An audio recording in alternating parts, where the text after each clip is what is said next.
नमस्कार प्रिय दर्शकों, आज के इस कार्यक्रम में हम चर्चा करने जा रहे हैं कुंभ राशि वाले जातकों के लिए अप्रैल का महीना कैसा रहने वाला है। क्या क्या आपको बड़े लाभ देखने को मिलेंगे और किन बातों का रखना होगा आपको ध्यान।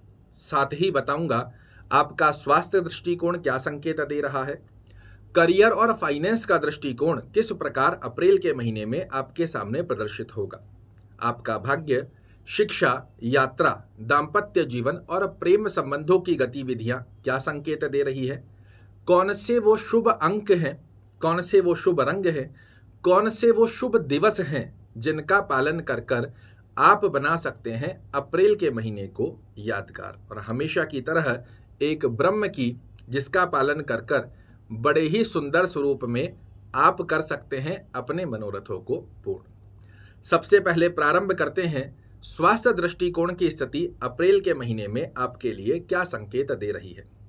आपके लग्न के स्वामी होते हैं शनि महाराज, उदय भी हो गए हैं, अपने मित्र के नक्षत्र में परिवर्तित भी हो चुके हैं और आपकी ही राशि में बने हुए हैं। ये सभी स्थितियां पूर्ण संकेत देती है कि कुंभ राशि वाले जातकों के लिए अप्रैल का महीना स्वास्थ्य दृष्टिकोण की स्थिति से बड़ा ही सुंदर बनने वाला है। पिछले समय में स्वास्थ्य दृष्टिकोण में कोई उतार चढ़ाव देखने को मिल भी रहा था, तो अप्रैल के महीने में आपके लिए ये बड़ा ही पुष्टकारक सिद्ध होगा।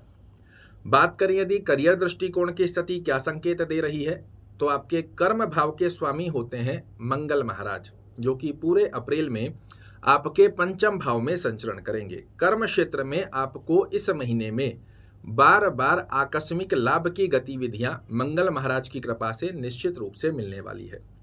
किसी भी प्रकार का कोई बड़ा टेंडर मिल गया, कोई बड़ा ऑर्डर मिल गया, आप जॉब में काफ़ी समय से नई जॉब को सर्च कर रहे थे, वो एकदम से मिल गई, इस प्रकार की गतिविधियां आपके लिए निर्मित होती हुई दिखाई देगी। या फिर कुंभ राशि के आप एक जातक हैं और वर्तमान समय में जॉब नहीं है, एकदम से कोई अपॉर्चुनिटी आपके सामने निकल कर आई और उसे आपने ग्रैब कर लिया, इस प्रकार की स्थिति के योग भी आपके लिए एक्टिवेट होते हुए दिखाई देंगे। फाइनेंस की यदि हम बात करते हैं तो फाइनेंस दृष्टिकोण की स्थिति के स्वामी देवगुरु बृहस्पति 22 अप्रैल तक आपके धन के स्वामी धन में ही विराजित रहेंगे, ये एक बड़ी अच्छी अवस्था है। किंतु 14 अप्रैल तक सूर्य महाराज भी आपके धन स्थान में बने हुए हैं। यहाँ दो बातों का ध्यान रखना होगा। 14 अप्रैल तक धन से संबंधित आपके हो सकता है किसी ना किसी कारणवश रुकावट देखने को मिले, और दूसरी अवस्था यहाँ जो विशेष रूप से ध्यान रखने वाली रहेगी कि ऐसा आप अपनी वाणी पर विशेष रूप से ध्यान रखिएगा, अन्यथा हो सकता है धन से संबंधित जो कार्य बहुत इजी गोइंग हो सकते थे उनको आपने अपनी वाणी के चलते ही बिगाड़ लिया। तो इस बात का ध्यान रखने की आवश्यकता रहेगी। 14 अप्रैल तक की ये स्थिति आपके सामने बनी हुई है, इसके पश्चात धन की स्थितियों से संबंधित कोई कार्य आपके नहीं रुकने वाले हैं। बात करें यदि भाग्य दृष्टिकोण की स्थिति क्या संकेत दे रही है, तो आपके भाग्य स्थान के स्वामी शुक्रदेव 6 अप्रैल 2023 को अपने ही घर में अर्थात चतुर्थ भाव, जो कि इनका कारकत्व भाव भी है, इस स्थान में प्रवेश कर जाएंगे। तो 6 अप्रैल के पश्चात भाग्य आपका परिपूर्णता से साथ भी देगा और भाग्येश की कृपा से किसी प्रकार के भौतिक सुख को अर्जित करना चाह रहे हैं, इसमें भी बड़े अच्छे लाभ बनकर आएंगे। जनता में यश, मान और प्रतिष्ठा भी प्राप्त होगी।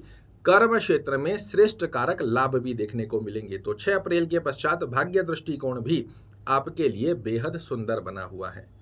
शिक्षा की यदि हम चर्चा करते हैं तो शिक्षा भाव के स्वामी बुध देव आपके लिए पराक्रम भाव में बने हुए हैं। तो यहाँ जो संकेत मिल रहा है, अपनी शिक्षा में सफलता को अर्जित करने के लिए आपको बहुत श्रेष्ठ गतिविधि में पराक्रम करना पड़ेगा, तत्पश्चात ही उसके रिजल्ट निकल कर आएंगे। बहुत साधारण गतिविधियों के अंदर आपके लिए विद्या का समय आलस्य गतिविधि को देखने को मिल सकती है।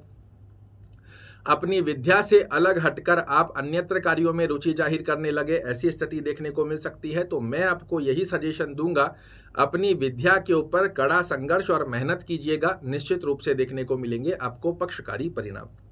यात्रा की यदि हम चर्चा करते हैं तो पूरे महीने में यात्रा गतिविधि आपके लिए बड़ी श्रेष्ठ बनी हुई है, किंतु मैं आपको कहूँगा भाग्येश का साथ लेकर यात्रा कीजिए, निश्चित रूप से सफलता के योग प्राप्त होते हैं। कैसे?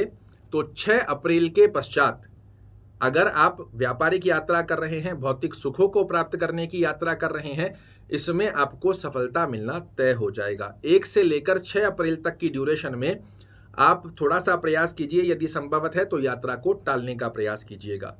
दाम्पत्य जीवन की यदि हम चर्चा करते हैं तो दाम्पत्य स्थान के स्वामी सूर्य देव आपके गुरु महाराज के साथ बैठे हुए हैं 14 तारीख तक। उसके पश्चात ये पराक्रम में जाकर उच्चस्थ हो जाएंगे।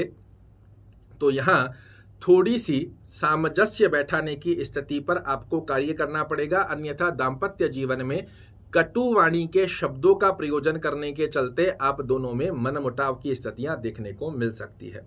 ऐसे में सूर्य भगवान को पूरे अप्रैल के महीने में आप जल अर्पित कीजिए, ये बड़ा अच्छा योग आपके लिए निर्मित करेगा। और प्रेम संबंधों की गतिविधि पर हम चर्चा करते हैं तो प्रेम संबंधों में भी ओवर एक्सपेक्टेशन कहीं ना कहीं आपके रिश्तों में खटास डाल सकती है, तो इस बात का भी ध्यान रखिएगा। आइए जानते हैं उन शुभ रंगों के बारे में जिनका पालन कर कर आप अप्रैल के महीने को बना सकते हैं यादगार। सबसे शुभ अंक की गतिविधि, शुभ रंग की गतिविधि आपके लिए काला और नीले रंग का प्रयोजन है। पीले रंग का और सफेद रंग का प्रयोजन कर कर आप शुभताओं को अपने जीवन में जोड़ सकते हैं। शुभ रंग के बाद में शुभ अंक की बात करें तो शुभ अंक बनकर आएंगे आपके 2 और 7। इसी के साथ में 10 और 11 तारीख के स्वरूप में अगर आप प्रयोजन करना चाह रहे हैं किसी दिवस का, तो इस तारीखों का, इन अंकों का प्रयोजन कर कर बड़ा सुंदर योग प्राप्त कर सकते हैं। साथ में ही शुभ रंग, शुभ अंक के साथ में अब चर्चा करते हैं शुभ दिवस की। शुक्रवार, गुरुवार और शनिवार का पालन कर कर कोई भी बड़ा कार्य यदि आप करना चाह रहे हैं, गुरुवार, शुक्रवार और शनिवार का चयन कर कर निश्चित रूप से पा सकते हैं जीवन में सफलता। उस ब्रह्म की के बारे में चर्चा करते हैं जिसका पालन कर कर आप अप्रैल के महीने को बना सकते हैं यादगार। पूरे महीने तुलसी का वृक्ष यदि आपके घर में बना हुआ हो, तुलसी का पौधा बना हुआ हो, रोजाना प्रातः काल स्नान इत्यादि से निवृत्त होकर 1 गिलास में थोड़ा जल लेकर तुलसी मैया को अर्पित कीजिए। बहुत सुंदर गतिविधि देखने को मिलेगी। दुर्गा चालीसा का पाठ करना, ओम शन शनैश्चराय नमः का जाप करना शनि और शुक्र दोनों का जोड़ देगा आपके साथ आशीर्वाद। आशा करता हूं मेरे द्वारा दी गई ये जानकारी आपको पसंद आएगी। कल फिर से एक नई जानकारी लेकर आपके सामने उपस्थित होऊंगा। तब तक के लिए नमस्कार।